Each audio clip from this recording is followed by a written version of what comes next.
আসছি মূলত আমার টার্গেট ছিল ডোনাল্ড ট্রাম্পকে দেখার, কিন্তু তার মধ্যে হচ্ছে আমি আইসা দেখি যে ডোনাল্ড ট্রাম্প ঘুমাইতেছে। এটা আসলে অনেক দুঃখজনক।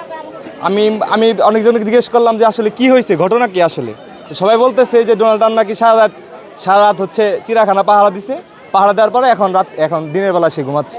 এই হচ্ছে কথা। না না, আমি জাগানোর চেষ্টা বলি তাকে।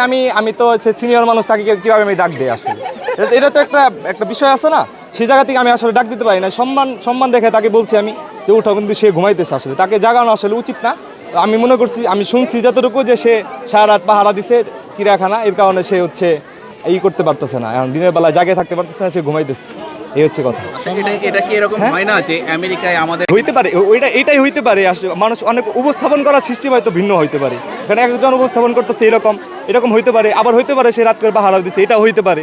হ্যাঁ, আমার অনেক খুব ছিল যে আমি হচ্ছে ইরান ইসরায়েলে যখন যুদ্ধ হইলো, তখন আমি সরাসরি ডোনাল্ড ট্রাম্পকে কিছু বলতে পারি না। আমার অনেক খুব ছিল যে আমি তাকে কিছু বলবো। আমি আইসা মনে মনে আমার অনেক খুব ছিল, আমি ঝাড়ছি তার উপরে। সে কি শুনতে পাইছে? সে শুনতে পাইছে, আসলে শোনার জন্য না, আমি তাকে দেখে আমি নিজে থেকে বলছি, মনে মনে বলছি আর কি। কি বলছেন একটু বলুন। হ্যাঁ, না সব তো আসলে বলা যায় না, কিছু থাকে না গোপন।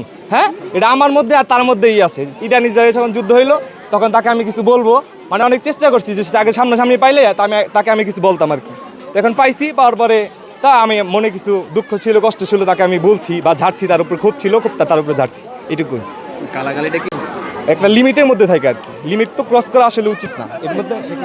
না না, শোনার জন্য না, আমার নিজের ভিতরে আসলে ছিল যে তাকে আমি একটা মানে এইভাবে বলবো আর কি। আচ্ছা, আপনি বাংলার মাটিতে ডোনাল্ড ট্রাম্পকে দেখছেন? হ্যাঁ, আমার অনুভূতি হাই, খুব হাই।